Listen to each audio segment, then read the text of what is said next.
গত বছর যশোরে একটা ছেলেকে গ্রেফতার দেখানো হলো, বলো সর্বনাশ হয়েছে। বলে কি সর্বনাশ হয়েছে? জঙ্গিবাদের আস্তানা পাওয়া গেছে। কি আস্তানা? কি পাওয়া গেল? ঘরের মধ্যে ফাজাইল আমল পাওয়া গেছে, ফেরেশতাদের জীবন কথা বই পাওয়া গেছে, তাফসীরের একটা বাংলা তরজমা পাওয়া গেছে। আর কি পাওয়া গেছে?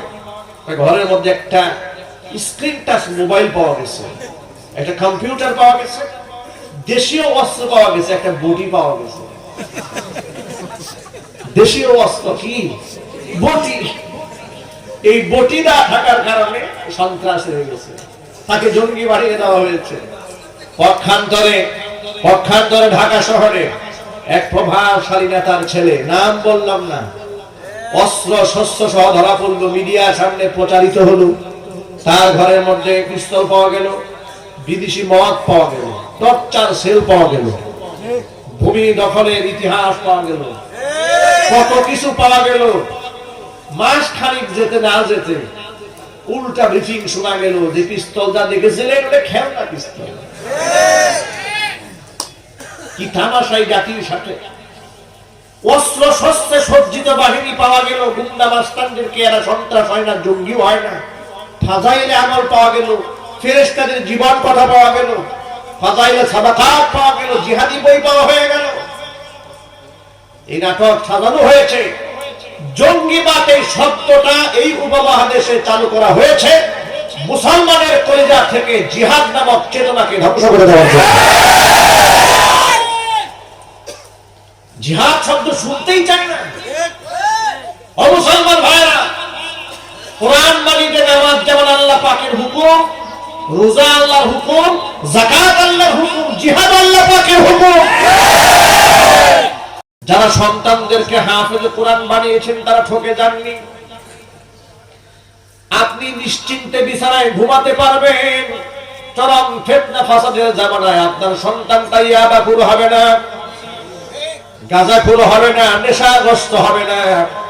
আজকে রাজধানীর বুকে তাকিয়ে দেখুন, বাংলাদেশের শহর উপশহরগুলোর দিকে তাকিয়ে দেখুন, ধনীর দুলালি যারা রাজকন্যা যারা, তারা অধিকাংশ আজকে বিপদগামী হয়ে যাচ্ছে, ড্রাগসে আসক্ত হয়ে যাচ্ছে, ইয়াবা খাচ্ছে, সীসা পান করছে, নাইট ক্লাবে যাচ্ছে, চরিত্র ধ্বংস করে দিচ্ছে, জীবন ধ্বংস করে দিচ্ছে, সমাজ ধ্বংসের পায় তারা চালাচ্ছে। কিন্তু মজার ব্যাপার হলো গোটা বাংলাদেশের চিত্র, মাদ্রাসার দিকে তাকায় দেখেন, লক্ষ লক্ষ ছাত্র মাদ্রাসায় আছে, একজন ছাত্রকে ইয়াবা পাওয়া যায় না। ঈমানের পথে অবিচল থেকে আমার মরণ যেন হয়। ঈমানের পথে অবিচল থেকে আমার মরণ যেন হয়। তোমার কাছে মিনতি আমার, তোমার কাছে মিনতি আমার, মহামহিম দয়াময়।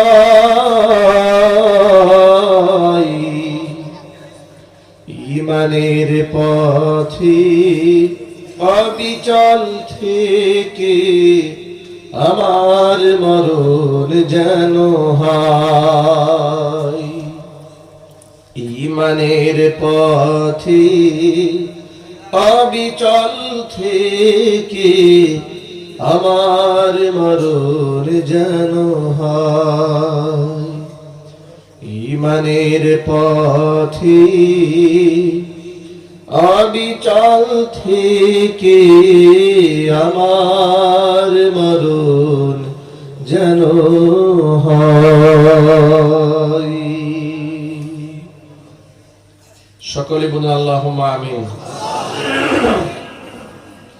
ঐতিহ্যবাহী বাগেরহাট জেলার অন্তর্গত মোল্লারহাট চর আস্তাইন ব্রাইট শামসুল উলুম মাদ্রাসার কর্তৃক আয়োজিত বার্ষিক ওয়াজ মাহফিলের শেষ অধিবেশনের সম্মানিত সভাপতি সাহেব, আমন্ত্রিত হাজরাত, উলামায়ে কেরাম, মুরব্বিয়ানে ইজম, অত্র এলাকা এবং পার্শ্ববর্তী এলাকার বিভিন্ন প্রান্ত থেকে ছুটে আসা দিন দরদি, ঈমানদার, পরহেজগার, মুত্তাকি মুসলিম ভাইয়েরা, পর্দার অন্তরালে আমাদের সকলের শ্রদ্ধাভাজন পর্দানিশীন মা এবং বোনেরা, মহান আল্লাহ রাব্বুল আলামিনের দরবারে আলী শানে লাখ কোটি শুকরিয়া আদায় করছি যে মহান আল্লাহ তাবারাকা ওয়া তাআলা মুসলিম উম্মার এই ক্লান্তি লগ্নে হাজারো প্রতিকূলতাকে উপেক্ষা করে দুনিয়াবি যাবতীয় কাজ থেকে ফারেক করে, মুক্ত করে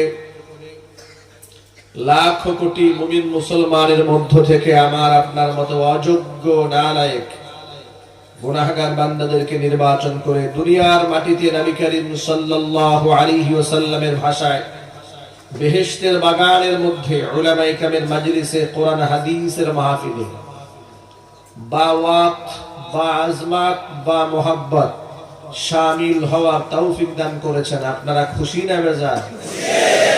কম না বেশি? উচ্ছ্বসিত কণ্ঠে, খুশি মনে, মন প্রাণ উজাড় করে আল্লাহ সুবহানাহু ওয়া তাআলার শেখানো ভাষায় শুকরিয়া আদায় করছি। জবান ছেড়ে দিয়ে সকলে একযোগে বলছি আলহামদুলিল্লাহ। রব্বানা লাকাল হামদ হামদান কাসীরা তাইয়িবান মুবারাকান ফীহি। রব্বানা লাকাল হামদু কামা ইয়ানবাগি লিজালালি ওয়াজহিকা ওয়া আযীমি সুলতানিকা। আল্লাহ পাক আজকের মাহফিলকে কবুল করুন। ব্রাইট শামসুল উলুম মাদ্রাসাকে আল্লাহ পাক কিয়ামত পর্যন্ত কবুল করে নিন। মাদ্রাসার সমস্ত হাজাত আল্লাহ পাক তার গায়বের খাজানা থেকে মিটিয়ে দিন। মাদ্রাসার প্রতিষ্ঠাতা চেয়ারম্যান, ব্রাইট গ্রুপের সম্মানিত চেয়ারম্যান আলহাজ মাসুদ হাসান লিটন, মাদ্রাসার প্রতিষ্ঠাতা, আল্লাহ সুবহানাহু ওয়া তাআলা তাকে কবুল করুন। মাদ্রাসার শুভাকাঙ্ক্ষী, হিতাকাঙ্ক্ষী, মুহিব্বিন, মুতাআল্লিকিন, সংশ্লিষ্ট ব্যক্তিবর্গ সকলকে আল্লাহ মাফ করে দিন। আজকের মাহফিলের ওসিলা করে যত ভাইয়েরা বোনেরা এসেছেন আলোচনা শোনার জন্য, আল্লাহ পাক সকলকে হেদায়েতে কামিলা নসিব করুন। কোরআন মাজিদ থেকে দিক নির্দেশনামূলক আলোচনা আমাদেরকে করা, শোনা, এখান থেকে শিক্ষা গ্রহণ করার তৌফিক আল্লাহ পাক আমাদেরকে দান করুন। পৃথিবীতে একমাত্র ধর্ম দর্শন যা এভাবে ওপেনে মাইক লাগিয়ে আলোক সজ্জা করে দলমত নির্বিশেষে সবার সামনে বুক ফুলিয়ে বলা যায়, কথা বলতে হবে ঠিক কি না?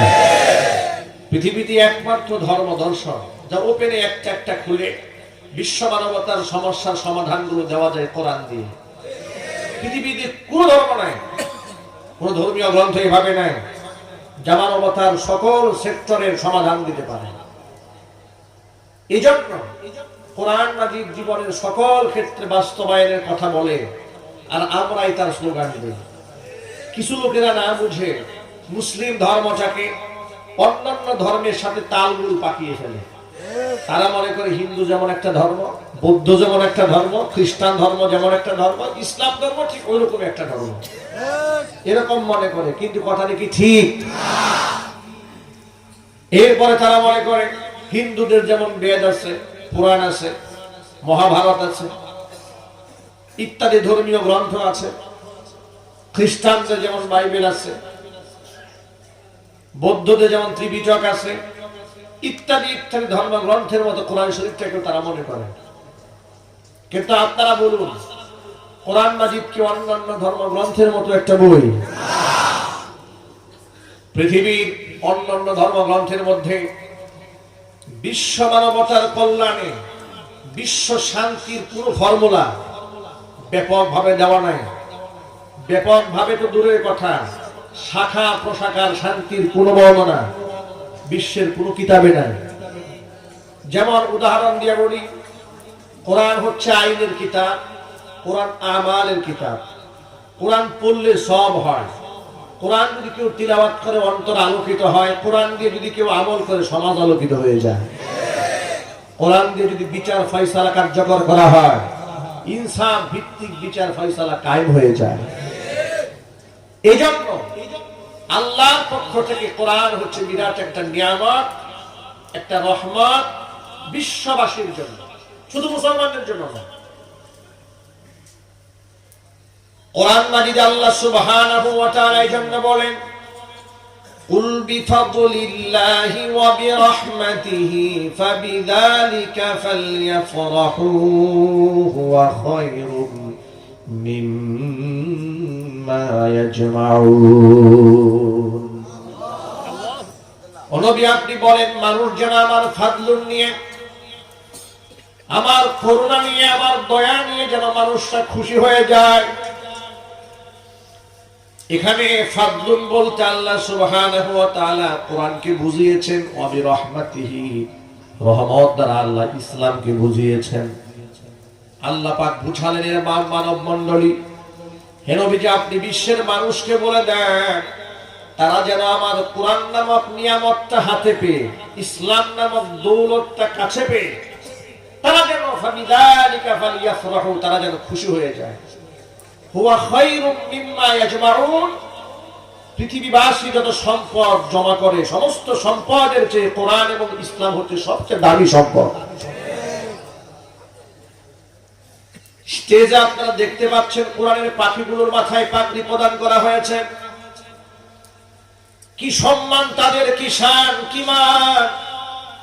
কোরআনে আল্লাহ পাকের ওয়াদা আছে, ইয়ারফাইল্লাহু আল্লাযীনা আমানু মিনকুম ওয়াল্লাযীনা উতুল ইলমা দারাজাত। ঈমানদার বান্দা যারা তাদেরকে, এবং যাদেরকে কোরআন হাদিসের জ্ঞান দান করা হবে, যারা আলেম হবে, তাদের সম্মান, তাদের মর্যাদা বৃদ্ধি করে দেব আমি আল্লাহ। কে সম্মান বাড়াবেন? কে সম্মান বাড়াবেন? তুইজ্জু মান তাশাউ ওয়া তুদিল্লু মান তাশাউ বিয়াদিকাল খায়র। সম্মান দেওয়ার মালিক তুমি, ইজ্জত দেওয়ার মালিক তুমি, আমার সম্মান ছিনিয়ে নেওয়ার মালিক তুমি। ভাইরা আমার, এইজন্য আল্লাহ পাক যদি কাউকে সম্মান দান করেন, গোটা পৃথিবীবাসী মিলেও তাকে অসম্মানিত করতে পারে না। আর আল্লাহ পাক যদি কাকে লাঞ্ছিত করতে চান, অপমানিত করতে চান, তাহলে ক্ষমতা দিয়ে, টাকা দিয়ে, প্রশাসন দিয়ে সেই ব্যক্তি মান সম্মান টিকিয়ে রাখতে পারে না। জর্জ ডব্লিউ বুশের ইতিহাস আপনাদের ভুলে যাওয়ার কথা নয়। ক্ষমতায় থাকা অবস্থায় জুতার বাড়ি খেয়েছে। তার প্রশাসন, তার ক্ষমতা, তার ফোর্স তাকে রক্ষা করতে পারেনি। চিল্লে বলুন ঠিক কিনা? বর্তমান সমাজের কিছু লোকেরা আলেমদেরকে অসম্মান করতে চেয়েছে, খেলা হবে বলে তামাশা করেছে। আলেমরা নীরব ভূমিকা পালন করেছেন, সবর করেছেন, ধৈর্য ধারণ করেছেন, কিন্তু আসমান থেকে খেলোয়াড়ের ফয়সালা হয়েছে। ঠিক কিনা? তার বিরুদ্ধে জুতার মিছিল হয়েছে। এই জন্য আপনাদের মনে রাখা উচিত, আমি কার সমালোচনা করছি, কার সম্মান নিয়ে আমি টানা হেঁচড়া করছি। কোরআনের পক্ষে যারা থাকবে তাদের ইজ্জত আপনি একা কেন, বিশ্ববাসী মিলেও তার সম্মানকে এক চুল পরিমাণ কমাতে পারবে না। যেহেতু সম্মানের মালিক কে? আল্লাহ পাক, ইজ্জতের মালিক, সম্মানের মালিক। যাকে বেইজ্জত করার জন্য প্রচেষ্টা চালানো হয়েছে, তার সম্মান আল্লাহ পাক আকাশ চুম্বি করে দিয়েছেন। যিনি বেইজ্জত করতে চেয়েছেন, আল্লাহ পাক তাকে জুতার মালা পরিয়ে দিয়েছে। এখান থেকে শিক্ষা গ্রহণ করতে হবে। মোটা মাথায় চিন্তা করলে হবে না, সমাজ থেকে ইবরত হাসিল করতে হবে। জ্ঞানীরা প্রত্যেকটা কদমে কদমে শিক্ষা গ্রহণ করে। যদি বলুন ঠিক কিনা? যে সমস্ত আলেম ওলামারা ইসলামের পক্ষে ছিলেন আছেন, যারা কোরআনকে পক্ষে ধারণ করে জীবনের ঝুঁকি নিয়েছে, তাদের হেরে যাওয়ার কোনো ভয় নাই, তাদের চিন্তিত হওয়ার কোনো কারণ নাই। ফর্মুলা তো আল্লাহর দেওয়া, আল্লাহর ওয়াদা আছে কোরআনে, ফামান তাবিআ হুদায়া ফালা খাউফুন আলাইহিম ওয়ালা হুম ইয়াহজানুন। আমার ফর্মুলা যে মানবে, আমার দেওয়া দিক নির্দেশনা অনুযায়ী যে চলবে, ফালা খাউফুন আলাইহিম, দুনিয়াতে তাদের কোনো ভয় নাই, ওয়ালা হুম ইয়াহজানুনা ফিল আখিরাহ, আখিরাতেও তাদেরকে ব্যথিত হওয়ার কোনো কারণ নাই। তাদের সকল দুশ্চিন্তা মুক্ত করে আমি জান্নাতের মেহমান বানিয়ে দেব। যারা সন্তানদেরকে হাফেজ কোরআন বানিয়েছেন তারা ঠকে যাননি। আপনি নিশ্চিন্তে বিছানায় ঘুমাতে পারবেন। চরম ফিতনা ফাসাদের জামানায় আপনার সন্তানটা ইয়াবাখুর হবে না, গাঁজাখুর হবে না, নেশাগ্রস্ত হবে না।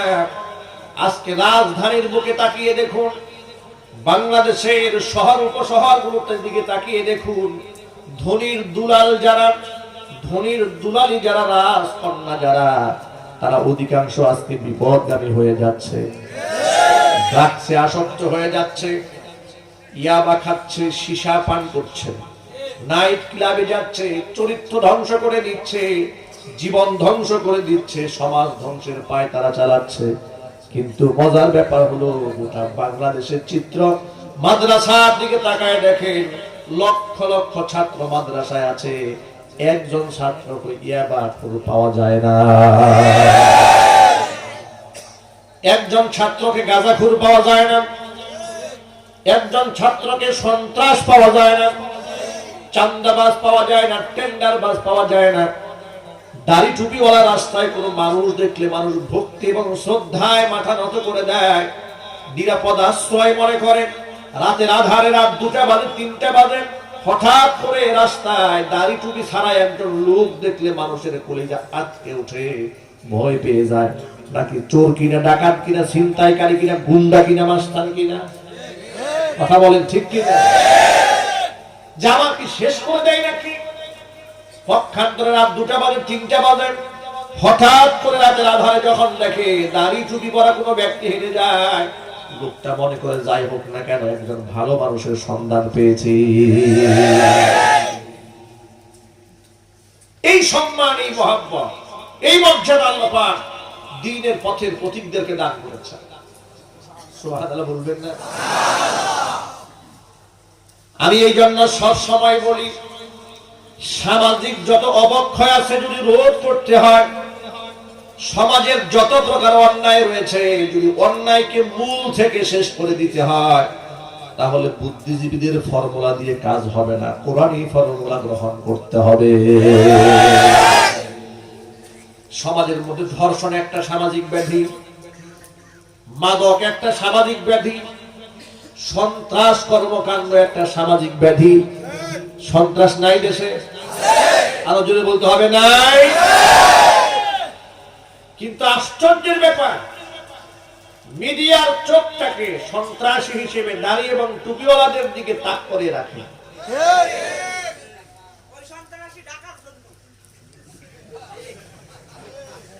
মানুষ এখন সচেতন হয়েছে, আলহামদুলিল্লাহ বলেন। সব বুঝে ফেলে পাবলিক, আর কত ধোঁকা দিবেন যদি বলেন ঠিক কিনা?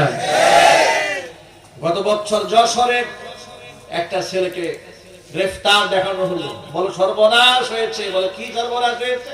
জঙ্গিবাদের আস্তানা পাওয়া গেছে। কি আস্তানা? কি পাওয়া গেল? ঘরের মধ্যে ফাজাইল আমল পাওয়া গেছে, ফেরেশতাদের জীবন কথা বই পাওয়া গেছে, তাফসীরের একটা বাংলা তরজমা পাওয়া গেছে। আর কি পাওয়া গেছে? ঘরের মধ্যে একটা স্ক্রিন টাচ মোবাইল পাওয়া গেছে, একটা কম্পিউটার পাওয়া গেছে, দেশীয় অস্ত্র পাওয়া গেছে, একটা বটি পাওয়া গেছে। দেশীয় অস্ত্র কি? বটি। এই বটি না থাকার কারণে সন্ত্রাস হয়ে গেছে, তাকে জঙ্গি বানিয়ে দেওয়া হয়েছে। পক্ষান্তরে ঢাকা শহরে এক প্রভাবশালী নেতার ছেলে, নাম বললাম না, অস্ত্র শস্ত্র সহ ধরা পড়লো, মিডিয়ার সামনে প্রচারিত হলো। তার ঘরের মধ্যে পিস্তল পাওয়া গেল, বিদেশি মদ পাওয়া গেল, টর্চার সেল পাওয়া গেল, ভূমি দখলের ইতিহাস পাওয়া গেল, কত কিছু পাওয়া গেল। মাস খানিক যেতে না যেতে উল্টা ব্রিফিং শোনা গেল যে পিস্তল যা দেখেছিলেন ওটা খেলনা পিস্তল। কি তামাশাই জাতির সাথে! অস্ত্র শস্ত্রে সজ্জিত বাহিনী পাওয়া গেল, গুন্ডা মাস্তানদেরকে এরা সন্ত্রাস হয় না, জঙ্গিও হয় না। ফাজাইলে আমল পাওয়া গেল, ফেরেশতাদের জীবন কথা পাওয়া গেল, ফাজাইলে সাদাকাত পাওয়া গেল, জিহাদি বই পাওয়া হয়ে গেল। এই নাটক সাজানো হয়েছে। জঙ্গিবাদ এই শব্দটা এই উপমহাদেশে চালু করা হয়েছে মুসলমানের কলিজা থেকে জিহাদ নামক চেতনাকে ধ্বংস করে দেওয়ার জন্য। জিহাদ শব্দ শুনতেই চায় না ও মুসলমান ভাইরা। কোরআন মানিতে নামাজ যেমন আল্লাহ পাকের হুকুম, রোজা আল্লাহর হুকুম, যাকাত আল্লাহর হুকুম, জিহাদ আল্লাহ পাকের হুকুম। বাতিলের সাথে লড়াই করার চেতনা প্রত্যেকটা মুমিনের থাকতে হবে। এটা আমার বানানো ওয়াজ নয়। নবী করিম সাল্লাল্লাহু আলাইহি সাল্লাম বলেছেন, মান লাম ইয়াগজু ওয়া লাম ইউজাওবিজ গাজিয়ান, যে ব্যক্তি কোনদিন জিহাদে অংশগ্রহণ করে নাই, কোন মুজাহিদকে সাহায্য করে নাই, সামানা জুগায় দেয়নি, এমনকি মনে মনে জিহাদ করার সংকল্প করে নাই, ওই ব্যক্তি যখন মারা যাবে মা তাআলা সুবাতিন মিনান নিফাক, মুনাফিকের দলভুক্ত হয়ে মারা যাবে। এই জন্য জিহাদি চেতনা প্রত্যেকটা মুসলমানের থাকতে হবে। জিহাদ আর সন্ত্রাস এক জিনিস নয়। ওরা জিহাদটাকে সন্ত্রাস বানিয়ে দিয়েছে। আর ভবিষ্যৎ প্রজন্ম যেন জিহাদের শব্দ মুখে উচ্চারণ করতে না পারে, ওরা নাটক সিনেমার মধ্যে জিহাদি কর্মকাণ্ডকে সন্ত্রাসী কর্মকাণ্ড হিসেবে মানুষের কলিজার মধ্যে বিষ হিসেবে ঢুকায় দেওয়ার ষড়যন্ত্র চালাচ্ছে। কমান্ডো নামক সিনেমা ওরা বানিয়েছে। আমাদের আন্দোলনের সিনেমা ওরা এই মাসে মুক্তি করতে পারে নাই। আমরা বলতে চাই, আমাদের স্পষ্ট বার্তা, কমান্ডো সিনেমার মধ্যে দেখানো হয়েছে লা ইলাহা ইল্লাল্লাহু মুহাম্মাদুর রাসূলুল্লাহ কালিমা খচিত একটা পতাকা। এই পতাকার নিচে একটা রাইফেলের ছবি দেওয়া। এই পতাকার ধারক এবং বাহক যারা, আমরা যে কথায় কথায় কালিমার পতাকা বলি, ইসলামের পতাকা বলি, যে পতাকা সাহাবায়ে কেরাম নিজের হাতে ধারণ করেছেন, কাফেরদের হাতে কূপ দিয়েছে, হাত ঝুলে পড়েছে, কালিমার পতাকা মাটিতে পড়তে দেয়নি, বাম হাতে ধারণ করেছে। বাম হাতের মধ্যে কূপ দিয়েছে জাফর বিন আবি তালিব রাদিয়াল্লাহু তাআলা আনহুকে মুতার প্রান্তরে। এই কালিমার পতাকা তিনি মাটিতে পড়তে দেন নাই, কাটা দুটো হাত দিয়ে বুকের সামনে পতাকা উঁচা করে ধরে রেখে দিয়েছে। কাফেররা ঘাড়ের মধ্যে কূপ দিয়েছে, দেহ থেকে কল্লা বিচ্ছিন্ন হয়েছে, দাঁত দিয়ে কামড়ায় ধরে কালিমার পতাকা উঁচা করে দিয়েছে। আজকে সেই কালিমার পতাকা সন্ত্রাসের পতাকা বানানো হচ্ছে মুসলমানদের দেশে। শাপলা মিডিয়ার মাধ্যমে এই সিনেমাটা প্রযোজনা করা হয়েছে, পরিচালনা করা হয়েছে। এই মাসে, এই মার্চ মাসে এই সিনেমাটা মুক্তি পাওয়ার কথা। নাউযুবিল্লাহি মিন যালিক। আমাদের স্পষ্ট বার্তা আমরা আবার শুনিয়ে দিতে চাই।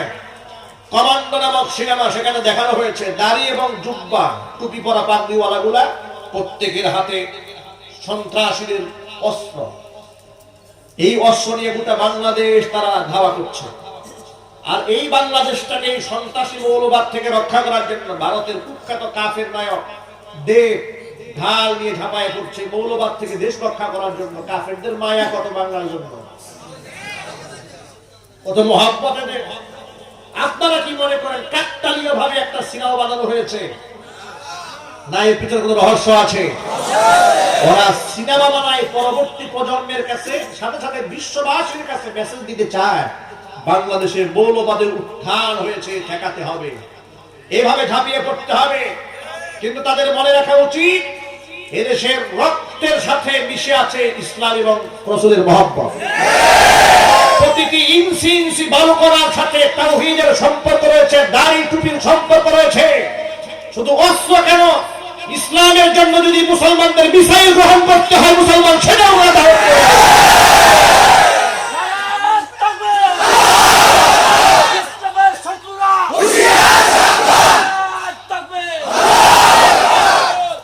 এগুলা করে করে আমাদেরকে আগে থেকেই ভয় দেখায় রাখে, যাতে আমরা কালিমার পতাকার কথা উল্লেখ না করি, এই স্বপ্নও যেন আমরা না দেখি।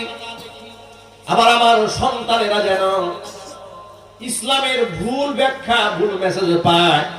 এই জন্য নাস্তিকবাদের শিক্ষাঙ্গনের মধ্যে ঢুকিয়ে দেওয়া হচ্ছে। ডারউইনের মতবাদ ক্লাস 9 এর বইয়ের মধ্যে ঢুকিয়ে দেওয়া হয়েছে। ডারউইনের মতবাদ হচ্ছে মানুষ বান্দর থেকে আসছে। এই আপনারা যারা বসে আছেন, বান্দর হলো পূর্বপুরুষ। বলতে ইচ্ছে করলো না। কোরআন বলে আল্লাহ পাক মানুষ সৃষ্টি করেছেন হযরত আদমকে, আদম থেকে তার স্ত্রী হাওয়াকে সৃষ্টি করেছেন, সেখান থেকে বিশ্ববাসীকে সৃষ্টি করেছেন। এই তথ্য কোরআনে জুড়ে বলতে হবে, ঠিক কি? কোরআন যে তথ্য দিয়েছে তার মধ্যে সংশয় আছে, সন্দেহ আছে, ভুল আছে। এই ভুল মেসেজ বাচ্চাকে শেখানো হলো। যেই বাচ্চা কোরআনের এই আয়াত জানে না, তরজমা জানে না, তাফসীর জানে না, সে বলবে হ্যাঁ বিজ্ঞান বলেছে মানুষ বান্দর থেকে আসছে। তার অজান্তে কোরআনের আয়াতকে অস্বীকার করা হয়ে যাবে। কোরআন মাজিদ আল্লাহ সুবহানাহু ওয়া তাআলা বলেছেন, ইয়া আইয়ুহান নাসুত্তাকু রাব্বাকুমুল্লাযী খালাকাকুম মিন নাফসিন ওয়াহিদাতিন ওয়া খালাকা মিনহা যাওজাহা ওয়া বাথা মিনহুমা রিজালান কাসীরান ওয়া নিসাআ। ও মানব মণ্ডলী, তোমরা তোমাদের সেই রবকে ভয় করো যিনি তোমাদেরকে এক ব্যক্তি থেকে সৃষ্টি করেছেন। খলাকাকুম মিন নাফসিন ওয়াহিদা ওয়া খালাকা মিনহা যাওজাহা, তার থেকে ওই ব্যক্তি থেকে তার জোড়া তার স্ত্রীকে সৃষ্টি করেছেন। ওয়া বাথা মিনহুমা রিজালান কাসীরান ওয়া নিসাআ, এবং দুই ব্যক্তি থেকে গোটা বিশ্বময় অসংখ্য নারী পুরুষকে আল্লাহ ছড়িয়ে দিয়েছে। কোরআন বলে মানুষের আদি পিতা হলো হযরত আদম, ঠিক কি না? আর ডারউইন বলে বান্দর। আর এটা যদি বাচ্চাদেরকে শেখানো হয়, আচ্ছা শিক্ষার কি অভাব আছে? এত শিক্ষা থাকতে শিক্ষা দিতে হবে কেন? এটা বাচ্চাদেরকে পড়াতে হবে কেন? একটা মুসলিম দেশের অবকাঠামো হতে হবে তাওহীদের উপর ভিত্তি করে। শিরক, বিদআত, কুফর, নাস্তিকবাদ কিংবা ধর্মহীনতা, এটা মুসলিমদের দেশে শিক্ষা সিলেবাসে যারা ঢোকাতে চায় তারা এই দেশের দুশমন, ইসলামের দুশমন। চিল্লাই বলে ঠিক না? সন্তানদেরকে ঈমান হারা করে যদি আপনি 50টা মসজিদ বানান, ফায়দা নাই। ঈমানের মধ্যে যদি ভেজাল থাকে, তাহাজ্জুদ করলে লাভ আছে? চিল্লাই বলে না। দৈনিক 70 রাকাত কেন 7000 রাকাত করলে ফায়দা হবে না? ঈমানে যদি গলত থাকে, এই জন্য 70 রাকাত নামাজ পড়ে আপনি আল্লাহর ওলি হতে পারবেন না, ঈমান যদি ভেজাল থাকে। ঈমানটাকে পরিচ্ছন্ন বানিয়ে রাখতে হবে। সকল ভাইদেরকে চোখ কান্না খোলা রাখতে হবে কোরআন সুন্নাহর মূল শিক্ষার ব্যাপারে। কোরআন কিন্তু শুধুমাত্র ঝুলে ঝুলে পড়ার জন্য নয়। কোরআন শরীফ মানুষ পড়বে, সওয়াব হবে, অন্তর আলোকিত হয়ে যাবে। বুঝে পড়লেও সওয়াব হবে, না বুঝে পড়লেও সওয়াব হবে। আর কোরআন মাজিদ দিয়ে যদি আপনি আপনার ব্যক্তি জীবনটা সাজান, দেহটা পবিত্র হয়ে যাবে, ঘরটা পবিত্র হয়ে যাবে। সমাজের মধ্যে যদি কোরআনটাকে অ্যাপ্লাই করেন, সমাজ আলোকিত হয়ে যাবে। দেশের মধ্যে কোরআনটাকে যদি আপনি অ্যাপ্লাই করেন, তাহলে গোটা দেশ কোরআনের নূরে নূরান্বিত হবে। দেশের মধ্যে জুলুম থাকবে না, অসামাজিক কর্মকাণ্ড সব বন্ধ হয়ে যাবে। সুদ থাকবে না, ঘুষ থাকবে না। ঘুষ একটা রাষ্ট্রীয় ব্যাধি। চিল্লায় এখন ঠিক ঠিক। কত বড় বড় অফিসার মসজিদ বানায়, মাদ্রাসা বানায়, কিন্তু তার অফিসে গেলে ঘুষ ছাড়া চলে না। তোমাকে কে বলছে মসজিদ বানাতে? কে তোমাকে মাদ্রাসা বানাতে বলেছে? তোমাকে আল্লাহ ঘুষ মুক্ত হালাল রোজগার করতে বলেছে। চিল্লায় বলো ঠিক ঠিক। ফাইল চলে না, টাকা না দিলে ফাইল চলে না। কোন অফিসে আপনি যাবেন, বিদ্যুৎ অফিস বলে, গ্যাস অফিস বলে, সরকারি যত প্রকারের সেক্টর আছে, বৈধভাবে কাজ করতে যাবেন তো আপনার খবর আছে। এই অবৈধভাবে টাকা ইনকাম কেন করছে? সে চাকরি নিতে গিয়েও অবৈধভাবেই ঢুকছে। জোরে বলতে হবে ঠিক কি? 10 লাখ 20 লাখ 30 লক্ষ টাকা খরচ করে একটা মানুষ যদি প্রশাসনে ঢুকে, বোঝার চেষ্টা করে 20 লক্ষ টাকা খরচ করে যদি কেউ এসআই হয়, তাহলে সে মাদক দূর করবে না মাদক পকেটে ঢুকাবে? কি দূর করবে? দূর করলে পয়সা দেবে কে? দূর করবে না। যুবকদেরকে ধরবে, ওর পকেটের মধ্যে গাঁজার পুটলা ঢুকাবে, বলবো তুই গাঁজা খাইছিস। বাস্তবতা নাই? কথা জুড়ে বলতে হবে, বাস্তবতা নাই। ঢাকা শহরে এক রিকশাওয়ালাকে ধরেছে এক ট্রাফিক, ধরে বলে নামাজের সময় হয়েছে, তাড়াতাড়ি আজান দিয়ে দিন, আজান হয়েছে, নামাজ পড়তে হবে। কত বড় ইমানদার ঘুষখোর, চিন্তা করছেন? রিকশাওয়ালাকে বলছে যা দেওয়া তাড়াতাড়ি, যে আজান হয়েছে নামাজ দিতে হবে, ওরে নামাজ। আমার কাছে একটা ভিডিও আছে, এইরকম এক ট্রাফিক পুলিশ রিকশায় চড়ে সামনে আগাইল। উচিত তো ছিল রিকশাওয়ালাকে ভাড়া দেবে, রিকশাওয়ালার কাছে উল্টা টাকা নেয়। একজন লিখেছে, এটাই পৃথিবীর ইতিহাস, যে রিকশায় চড়েছে, উল্টা রিকশাওয়ালার কাছে ভাড়া নিচ্ছে। বাস্তবতা আছে না? এগুলা কেন হয় জানেন? কারণ এই লোকটা চাকরি নিতে গিয়ে নেতাকে মোটা অঙ্কের ঘুষ দিতে হয়েছে। অমুক সাহেব তমুক সাহেব কি দিতে হয়েছে। তাহলে ওই সাহেব যখন মাইকের সামনে আসে, তার বুজুর্গি দেখলে মনে হয় আমরা সবসর, ঠিক কি না? সাহেব যে কত বড় সাহেব, বিরাট বুজুর্গ, বছরে বছর উমরা যায় আর ঘুমরা করে। এজন্য বলি, এগুলা হচ্ছে সামাজিক ব্যাধি। এগুলো যদি দূর করতে চান, কোরআনী ফর্মুলাকে অ্যাপ্লাই করতে হবে, অন্যথায় কাজ হবে না। সুদ আছে নাই না দেশে? বাগের হাটে সুদ ঢুকে নাই মনে হয় আমার। এই সুদটা সমাজের মধ্যে ঢুকলো কেন লক্ষ্য করেন? সুদ তো মানুষ ইচ্ছা করে খেতে চায় না, বিপদে পড়েই তো সুদ নেয়, ঠিক কিনা? গরিব অসহায়রা বিপদে পড়ে সুদ খায়, আর ধনীরা শখ করে সুদ খায়। ধনীরা বিপদে পড়ে সুদ নেয় না, শখে নেয়। 50 তলা বিল্ডিং বানাবে, ব্যাংক থেকে লোন নিয়েছে, বিপদ আছে না? আরো যদি বলেন, সুদ দিতে হয় না, ইন্টারেস্ট দিতে হচ্ছে না। এই যে লোকটা সুদ নিল, এটা কি বিপদে পড়ে নাকি শখ করে? বিলাসিতা করার জন্য নিয়েছে। কিন্তু গরিব অসহায় যারা, একান্ত গরিব, নিতান্ত গরিব যারা, যে সন্তান হসপিটালে আছে, রোগে সুখে মরে যাচ্ছে, কিংবা তার ক্যান্সার হয়েছে, তার মায়ের ট্রিটমেন্ট দেওয়ার দরকার, ধনীদের কাছে হাত বাড়িয়েছে, দেয় নাই। বেচারা বিপদে পড়ে তার কাছ থেকে 20 লাখ টাকা 10 লাখ টাকা ধার নিয়েছে, ধারও দেয় না, সুদ দিয়েছে।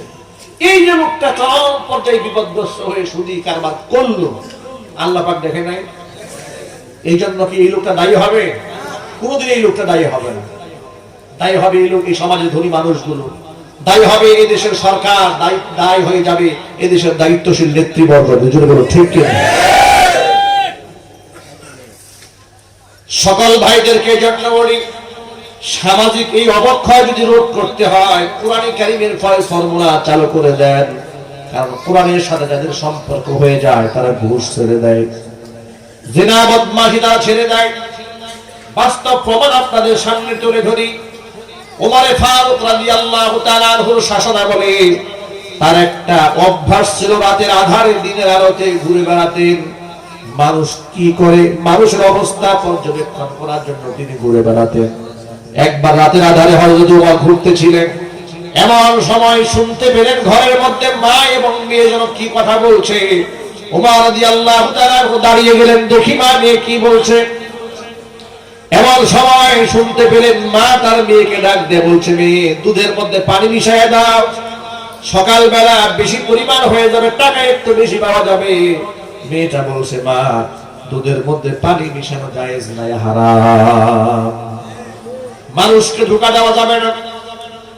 মা বলছে মেয়েকে, অসুবিধা কি, সামান্য পানি মিশালে কেউ তো দেখবে না, রাতের আধার, বিচার হবে না। মেয়ে তখন জবাব দেয়, বলে মা, রাতের আধারে দুধের মধ্যে পানি মিশিয়ে দিলে দুনিয়ার কেউ দেখবে না, দুনিয়ার কেউ জানবে না, খলিফার কাছে বিচারও যাবে না, এটা নিয়ে কোনো জবাব দিতেও হবে না।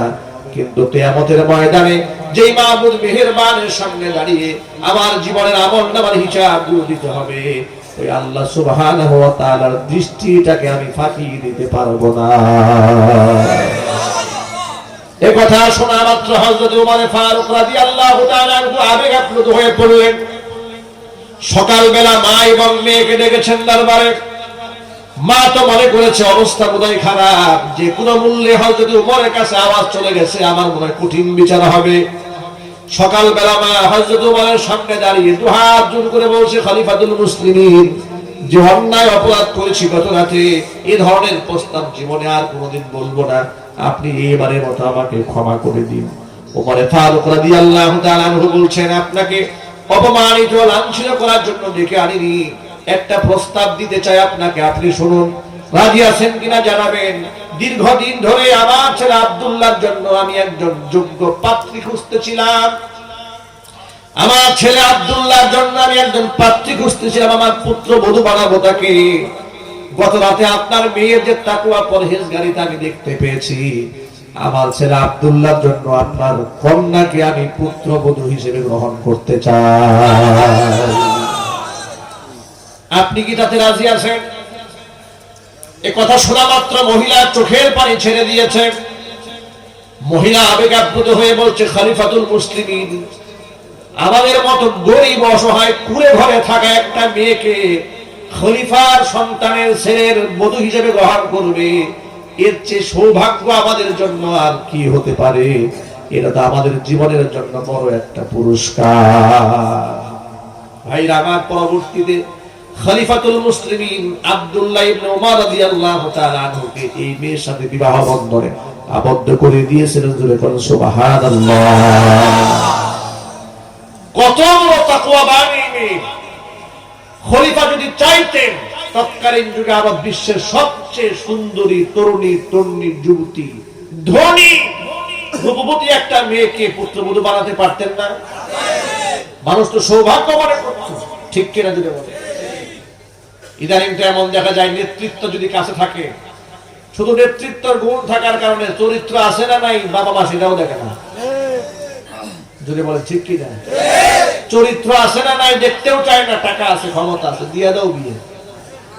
খলিফাতুল মুসলিমিন এই মেয়ের মধ্যে দেখলেনটা কি? ধন দেখলেন, সম্পদ দেখলেন, বংশ দেখলেন, কি দেখলেন? তাকওয়া দেখলেন, পরহেজগারিতা দেখলেন, দ্বীনদারিতা দেখলেন। এখান থেকে আমাদের শিক্ষা গ্রহণ করা আছে। আল্লাহর নবী বিশ্বনবী মুহাম্মদ রাসূলুল্লাহ সাল্লাল্লাহু আলাইহি ওয়াসাল্লাম বলেছেন, তুনকাহুল মারআতু লিআরবাইন, একটা নারীকে চারটা গুণ দেখে সাধারণত বিবাহ হয়। কয়টা গুণ দেখে? লি মালিহা, তার সম্পদ দেখে, ওয়ালি জামালিহা, তার সৌন্দর্যতা দেখে, ওয়ালি হাসাবিহা, তার বংশ দেখে, সামাজিক স্ট্যাটাস দেখে, ওয়ালি দীনিহা, তার দ্বীনদারিতাটাকে দেখে। আল্লাহর হাবিব বলেন, ফাযফার বিযাতিদ দ্বীন তারিবাত ইয়াদাকা, চারটা গুণের ভেতরে 4 নাম্বার গুণটাকে প্রাধান্য দাও। দ্বীনদারিতা, ধার্মিকতা যদি থাকে, এরপরে যদি সুন্দরী হয়, এরপরে ধনবান হয়, তাহলে তো সোনাই সোহাগা দুধে আলতা, কিন্তু সব আছে, দিন নাই, ধ্বংস হয়ে যাবে। আর যদি সব কিছু বাদ হয়ে গেছে, দিন আছে, তোমার সংসারের মধ্যে জান্নাতে সুখ আল্লাহ পাক সৃষ্টি করে দেবে। এখানে অনেক যুবক ভাইরা আছেন, যুবক ভাইদেরকে বলবো, যুবক ভাইরা, বিবাহ করার সময় তাকওয়া এবং পরহেজগারিতার দ্বীনদারিতা, এটাকে সবার আগে প্রাধান্য দিতে হবে। যদি সুখী এবং সমৃদ্ধি একটা জীবন চান, পবিত্র একটা জিন্দেগি যদি উপহার চান, তাহলে পবিত্র নারীকে বিবাহ করতে হবে, যার মধ্যে তাকওয়া থাকবে, যার মধ্যে দ্বীন থাকবে। নিয়ত আছে তো ইনশাআল্লাহ? আল্লাহ পাক কবুল করে, জোরে করে আমিন। এবং অবশ্যই বিবাহ করার সময় যৌতুকবিহীন বিবাহ করবেন। মুসলমানদের জন্য শুকরের মাংস খাওয়া যেমন হারাম, যৌতুক খাওয়া ঠিক তেমন হারাম।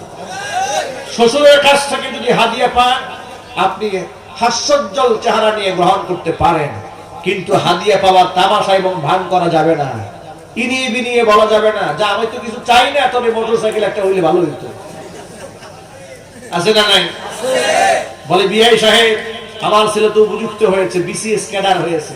আমাদের আগে থেকেই বিয়ে হচ্ছিল, ছেলেকে বিবাহ করার সময় অবশ্যই কোনো প্রকার লেনা দেনা হবে না, কিন্তু ছেলের একটা শখ ছিল, সরকারি চাকরির একটা শখ ছিল দীর্ঘদিন ধরে। ইদানিং শুনতে পাচ্ছি 30 লাখ টাকা না দিলে নাকি সরকারি চাকরিটা হয় না। আপনার মেয়েই তো সুখে থাকে। দেখেন কোন জায়গার হেদায়েত কোন জায়গায় ঢালে।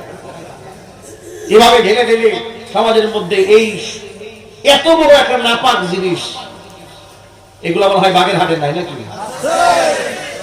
আছে না? মেয়েদের মেয়ে পরিবারের কাছ থেকে এভাবে চলে বলে ইনিয়ে বিনিয়ে বলে আমরা তো পেশানটাই নেই। একটুখানি আরজি করেছিলাম, একটুখানি আরজি করেছেন না, পায়খানা মনে হয় একটু খাওয়া যায় নাকি? কৌশলে একটু খাওয়া যায়, মানে এমনি সরাসরি খাওয়া যায় না, এটা মনে হয় ব্লেন্ডার করে খাওয়া যায়। যারা বউয়ের পরিবারের পক্ষ থেকে সুকৌশলে যারা টাকা আদায় করে, তারা হচ্ছে ব্লেন্ডার করে পায়খানা খায়। যদি বলেন ঠিক কিনা? এগুলো সামাজিক ব্যাধিগুলো বাদ দিয়ে দেয়, এগুলো করবেন না। যুবক ভাইরা যৌতুক বিহীন বিবাহ করবেন, রাজি আছেন তো ইনশাল্লাহ? কারা কারা রাজি আছেন হাত দেখতে চায়? ভালো করে চলে মাশাআল্লাহ, হাত নামান। আমি বুঝতে পেরেছি বুড়ারা উঠাইছে, কিছু কিছু বুড়ারা উঠাইছে। এই কথা যেন বাড়ির লোকেরা না জানে যে আপনি হাত তুলছেন। এটা যারা মাহফিলের প্যান্ডেলের মধ্যে সীমাবদ্ধ থাকে, তারা হলে কিন্তু পিঠে চামড়া থাকবে না। এই জন্য কিন্তু বক্তা দায়ী নয়। প্রিয় ভাইরা আমার, যৌতুকবিহীন বিবাহ করবেন, মহারণা দিয়ে বিবাহ করবেন। মহারণা দিবেন হাসি খুশি মনে। মহারণা দেওয়ার সময় মনের মধ্যে কষ্ট রাখবেন না। কোরআন মাজিদে আল্লাহ পাক বলেছেন, ওয়া আতুন নিসা সাদাকাতিহুন্না নিহলাতান, সাদাকাতিহিন্না নিহলা আই ফারহাতান ওয়া সুরুরান। হৃষ্টচিত্তে খুশি মনে বউকে মহারণা দিবা। জোরে বলুন সুবহানাল্লাহ। বউর কাছ থেকে কিংবা তার বাবার কাছ থেকে সুকৌশলে কিছু আদায় করা, ধান্দাও করা যাবে না। সম্পদ যদি বউয়ের মালিকানায় থেকে যায়, তাহলে তো সেটা সে পেয়েই যাবে। আপনার মুভাতুক দৃষ্টিতে সেদিকে তাকিয়ে থাকার কোনো কারণ নাই। যদি আপনার সামর্থ্য থাকে তো আপনি বিবাহ করবেন। বিশ্বনবী সাল্লাল্লাহু আলাইহি সাল্লাম বলে দিয়েছেন, ইয়া মাশারাশ শাবাব মান ইসতাতাআ মিনকুমুল বাআতা ফালিয়াতাযাওয়াজ ফাইন্নাহু আগাদ্দু লিল বাসারি ওয়া আহসানু লিল ফারাজি। হে যুবকেরা, যৌবন তোমার গায়ে আছে, যৌবন থাকা অবস্থায় বিয়ে করে ফেলো। কারণ বিবাহ যদি করো তাহলে তোমার চোখের হিফাজত হবে, লজ্জাস্থানের হিফাজত হয়ে যাবে। বিবাহ করবেন কি বুড়া বয়সে নাকি কোন বয়সে? যদি বলেন যৌবন কালে বিবাহ করতে হবে। বুড়া বয়সে বিবাহ করলে কোনো লাভ নাই, শুধু লস। আমার এক দুঃসম্পর্কের আত্মীয়া বিবাহ হয়েছে এক বুড়ো জামাইয়ের কাছে। তিনি ইয়াং, তার স্বামীটা একটু বয়স্ক। বিবাহের পরে কিছুদিন যেতে না যেতে স্বামীর দাড়ি চুল সব সাদা হয়ে গেছে। এখন উনি তো ইয়াং, স্বামীর সাথে সিএনজি করে কোনো এক জায়গায় যাচ্ছে। রাস্তায় গাড়ি সিএনজি দাঁড় করিয়ে স্বামী নেমেছে দোকান থেকে কিছু কেনাকাটা করার জন্য। এদিকে সিএনজি ড্রাইভার খুব বিরক্ত হচ্ছে। অনেকক্ষণ বসে থাকতে থাকতে অধৈর্য হয়ে সিএনজি তে বসে থাকা মহিলাকে ডাক দিয়ে বলে, আপনার আব্বাকে ডাক দিয়ে তাড়াতাড়ি ভাড়াটা দিতে বলেন।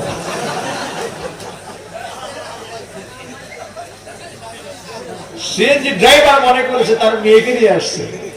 এখন এই মহিলা কি বলতে পারে যে উনি আমার স্বামী হন? এই মহিলা এখানে খামোশ হয়ে গেছে। প্রিয় ভাইরা, এরকম বিপদে পড়বে যদি বুড়ো বয়সে বিয়ে করা হয়। যদি বলেন ঠিক কি? বাচ্চা কাচ্চাদেরকে কোলে করে উঠাই নিয়ে যাবেন, লোকরা বলবে তোমার দাদাকে বলো ভাড়া দিতে। মহা মুসিবতে পড়ে যাবেন। জওয়ানকালে বিবাহ করেন, চরিত্র ভালো থাকবে, চোখ ভালো থাকবে। আল্লাহ যেন তাওফিক দান করেন। টাকা পয়সা যদি একটু কম থাকে তাহলে আল্লাহ পাকের একটা ওয়াদা শোনায় দেয় আপনাদেরকে। আল্লাহ সুবহানাহু ওয়া তাআলা বলেছেন, ইয়াকুনু ফুকারা ইউগনিহিমুল্লাহু মিন ফাদলি। বিবাহ তুমি করতে যাচ্ছ, আমার কোন বান্দিকে তোমার ঘরের মধ্যে তুমি উঠিয়ে নিয়েছো, আর তোমার মধ্যে দারিদ্রতা আছে, তোমার সংসারের মধ্যে যদি অভাব থাকে, অনটন থাকে, ইয়াকুনু ফুকারা ইউগনিহিমুল্লাহু মিন ফাজলি, আমার দয়া এবং রিজকের মাধ্যমে তোমার অভাব অনটন আমি আল্লাহ দূর করে দেব। ওয়াদা কার? আল্লাহ কি মিথ্যা ওয়াদা করেন? ও যুবকেরা, এই জন্য অল্প বয়সে বিবাহ করে ফেলবে। তাহলে আজকে সমাজের মধ্যে জিনা, ব্যভিচার, ধর্ষণ যে অবস্থা সৃষ্টি হয়েছে, এখান থেকে দেখবেন সমাজ অনেকটা পবিত্র হয়ে যাবে। অত্যন্ত দুঃখজনক ভাবে আমরা লক্ষ্য করছি, এদেশে বিবাহকে কঠিন বানানো হয়েছে, জেনাকে সহজ করা হয়েছে, ঠিক কিনা? বিবাহের জন্য আইন করে দেওয়া হয়েছে 18 বছরের আগে মেয়ে বিবাহ হতেই পারবে না, 21 বছরের নিচে ছেলে বিবাহ করতে পারবে না, আইনত দণ্ডনীয় অপরাধ। 17 বছর বয়স নাকি মেয়ে ছোট বাচ্চাই থাকে, জোরে কর নাউজুবিল্লাহ। কত মায়া মহিলাদের প্রতি, কত মহব্বত। 17 বছর বিয়ে হয়ে গেলে বাচ্চার পেটে বাচ্চা আসবে, স্বাস্থ্যহীনতায় ভুগবে, কত মহব্বত। কিন্তু 12 বছর বয়সে যে প্রেম করে, এখানে কোনো অসুবিধা নেই, কথা বলেন। 14 বছর বয়সে পার্কে পার্কে ঘুরে বেড়ায় বয়ফ্রেন্ডের সাথে, এটা নিয়ে কেউ দোষারোপ করে না, এটা নিয়ে কোনো আইন নাই। বাল্য বিবাহ নিয়ে যেমন কঠোর আইন রয়েছে, এর থেকেও সুকঠিন আইন হওয়া দরকার বাল্য প্রেম নিয়ে। দেশ যদি ভালো বানাতে চায়, তাহলে এই ফর্মুলাগুলো ফলো করতে হবে। প্রিয় যুবক ভাইরা আমার, মা বোনেরা আমার, এজন্যই অন্যায় থেকে যদি আমরা দেশকে বাঁচাতে চাই, তাহলে বিবাহকে সহজ বানিয়ে দেন। অধিক মহারণা দিয়ে বিবাহকে কঠিন বানানো যাবে না। মহারণা যত কম ধার্য করা যায়, বিবাহের মধ্যে খরচ যত কম হয়, ওই বিবাহের মধ্যে আল্লাহর রহমত তত বেশি হয়ে যায়। বিবাহের মধ্যে বেশি আইটেম নিয়ে মারামারি করবেন না। বরিশালের একটা ঘটনা আপনার অনলাইনে সংবাদে পেয়েছেন। বর পক্ষ আসার পরে অলিমার অনুষ্ঠানে চিংড়ি মাছ দেওয়া হলো না কেন? এই অপরাধে দুই পক্ষের বিরাট সংঘর্ষ, কয়েকজন আহত, হসপিটালে ভর্তি। চিংড়ি মাছ নিয়ে মারামারি। চট্টগ্রামের বাঁশখালীতে বিবাহের অনুষ্ঠানে, সেখানে থেকে একই কাণ্ড হয়েছে। আইটেম কম হয়েছে কেন? ছেলে পক্ষ কনে পক্ষ লাগছে চেয়ার দিয়ে ঢিলাঢিলি, মারামারি করতে করতে শেষ পর্যন্ত পুলিশ প্রশাসন এসে দেখে থামিয়েছে। বিবাহ হওয়ার আগেই তালাক। এগুলো কেন হয়? ইসলামকে ফলো না করার কারণে। যদি বলো ঠিক কিনা? বিবাহ হবে সুন্নাত তরিকায়, আল্লাহ পাক বুঝে আমল করার তৌফিক দান করেন। আর সকল ভাইদেরকে মেসেজ একটা, কোরআন সুন্নাহ যেখানে শান্তি আছে সেখানে, কোরআন সুন্নাহ নাই যেখানে শান্তি নাই সেখানে। এজন্য শান্তিময় জীবন যদি আমরা করতে চাই, জীবনের সকল ক্ষেত্রে কোরআন সুন্নাহকে মানতে হবে। যুবকরা কি পারবে ইনশাআল্লাহ? কোন কোন যুবক পারবে? রাজি আছেন কারা কারা? তো হাত দেখতে চায়। আজকের পর থেকে আমাদের জিন্দেগির এক ওয়াক্ত নামাজও কাজা হবে না ইনশাআল্লাহ। যুবকদের ওয়াদা করতে হবে, মুখের দাড়িটা আমরা রাখবো গৌরবের সাথে। আমরা পুরুষ মুসলমান, আমাদের মুখে দাড়ি থাকবে, মাথায় টুপি থাকবে। যুবকরা কি পারবে ইনশাআল্লাহ? আল্লাহ কবুল করে, হাত নামান। তবে আপনি যখন কোরআন সুন্নাহর পথে আসবেন, তখন সমাজের কিছু লোকেরা আপনাকে উপহাস করবে, আপনাকে নিয়ে ঠাট্টা বিদ্রুপ করবে। তোকে তো জঙ্গি জঙ্গি লাগছে, তোকে তো তালেবান তালেবান লাগে, তোকে তো শিবির শিবির লাগে, আছে না নাই? এগুলা বলবে। এই ধরনের কথা বলার লোকের অভাব নাই সমাজে। তাদের জন্য ছোট্ট একটা ট্রিটমেন্ট আমি দিয়ে দিচ্ছি। এই কথা বলি আমি আমার আলোচনা শেষ দিকে নিয়ে যাবো ইনশাআল্লাহ। দেখবেন দাড়ি টুপিওয়ালা লোকদেরকে দেখলে কিছু লোক আছে ধাক্কা দিয়ে উপহাস করে কথা বলতে মনে চায়। অনেকদিন আগের কথা আমার মনে আছে, আমি একটা চায়ের দোকানে বসে আছি, হঠাৎ করে আমাকে ইঙ্গিত করে, তখন আমি ছাত্র জীবন থেকে সম্ভবত দাওরায়ে হাদিস পাশ করেছি বা করছি সে বছর, আমাকে শোনায় শোনায় বলে, এই হুজুররাই ইসলাম মানে কঠিন বানাইছে। ওর উদ্দেশ্য হলো আমাকে একটা শোনানো দিল। এ কথা বলার সাথে সাথে, তখন তো আর বয়স একটু কম ছিল, মেজাজ ছিল গরম, অনেক লোকজন বসা। সাথে সাথে আমি তাকে বললাম যে ভাই আপনি কি বললেন? এটা হুজুররা ইসলাম কেমনে কঠিন বানাইছে? ইসলামের স্রষ্টা কি আলেম ওলামা? বলে না। তো ইসলামের স্রষ্টা তো আল্লাহ, আল্লাহ যা দিয়েছে সেটাই তো ইসলাম, আমরা কেমনে কঠিন বানানো? জবাব দেন।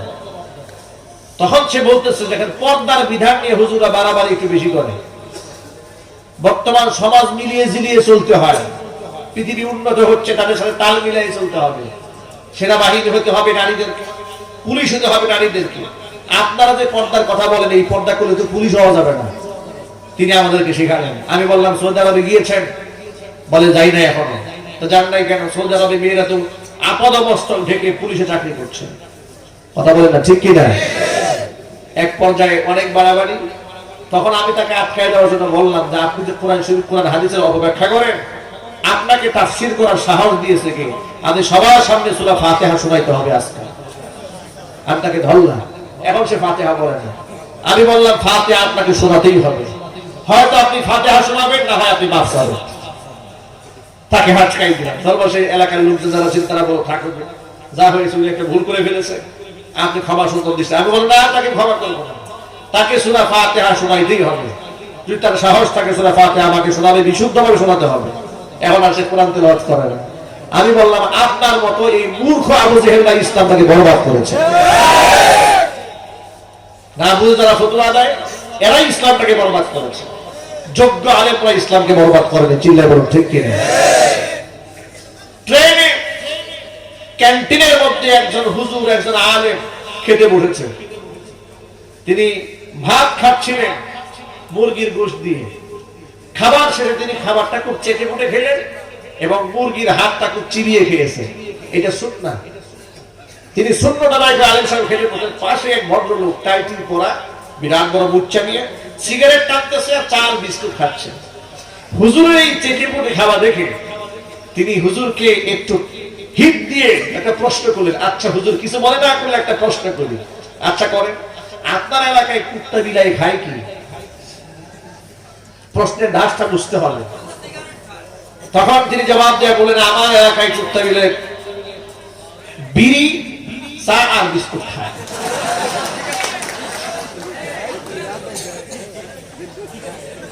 এই লোকটা হতবাক হয়ে তার দিকে তাকায় আছে।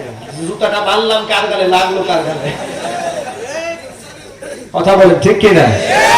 আপনাদেরকে আমাদেরকে এভাবে উপহাস করে কথা বলার কিছু লোক জন্মাবে, তাদের জন্য উপস্থিত কিছু বুদ্ধি রাখতে হবে। আপনাদেরকে একটা হাদিস শোনায়, আপনাদের কষ্ট হচ্ছে না তো? সালমান ফারসি রাদিয়াল্লাহু তাআলা আনহু একজন প্রবীণ সাহাবী, খেতে বসেছেন বিদেশি মেহমানের সাথে। খাবার খাওয়ার সময় লুকমার একটা অংশ হাত থেকে পড়ে মাটিতে পড়েছে। সালমান ফারসি রাদিয়াল্লাহু তাআলা আনহু খাবারটা কুড়িয়ে পরিষ্কার করে খেয়ে ফেললেন। সাথে যিনি ছিলেন তিনি বললেন, হুজুর এই কাজটা তো আপনি না করলেও পারতেন। আপনি দেখেন আপনার সামনে বিদেশি মেহমান বসা, বিদেশিরা এই কাজটাকে আয়েব মনে করে, দোষ মনে করে। তারা হয়তো মনে মনে ভাববে মুসলমানরা কত বড় ছোট লোক, সামান্য খাবারের কিছু অংশ বাড়িতে পড়ে গেছে সেটাও কুড়াইয়া খায়। সালমান ফারসি কি জবাবটা দিলেন? আতরুকু সুন্নাত হাবিবি সাল্লাল্লাহু আলাইহি ওয়াসাল্লাম লিহাউলাইল হুমাকা। আমি কি আল্লাহর নবী সাল্লাল্লাহু আলাইহি সাল্লামের সুন্নাতটাকে এই সমস্ত মূর্খ মানুষের কারণে, বেকুবদের কারণে ছেড়ে দিব নাকি? এই সমস্ত সবাকা, বেকুব, এই সমস্ত গাধাদের জন্য, এমন নাদানদের খুশি করার জন্য আমি রাসূলের আদর্শ ছেড়ে দেব নাকি? সুবহানাল্লাহ। এটা হচ্ছে পৃথিবীর সমস্ত মুসলমানদের জন্য সবচেয়ে বড় উপকরণ। যে কে আমার দেখে হাসলো, কে কাঁদলো, এগুলো দেখার সময় আছে নাকি? আমার রাসূলকে আমি আপন বানাবো, যিনি আমার বিপদকালীন সবচেয়ে বড় আপন হবে। কথা বলেন ঠিক কি না? কিয়ামতের কঠিন ময়দানে বাবা তার ছেলের পরিচয় দেবে না, মা তার সন্তানের পরিচয় দেবে না, ভাই ভাইয়ের পরিচয় দেবে না। ওই কঠিন সিচুয়েশনে চতুর্দিক থেকে আওয়াজ উঠবে, ইয়া নাফসি ইয়া নাফসি। নবীরা পর্যন্ত অন্য কোনো ভাষা ব্যবহার করবে না। সমস্ত নবীগণের মুখে একটা ভাষায় থাকবে, ইয়া নাফসি ইয়া নাফসি। আদম আলাইহিস সালাতু ওয়াস সালাম ইয়া নাফসি বলবেন, ইব্রাহিম আলাইহিস সালাতু ওয়াস সালাম ইয়া নাফসি বলবেন, মুসা কালিমুল্লাহর মতো জালিলুল কদর একজন নবী, তিনি ইয়া নাফসি বলতে থাকবেন।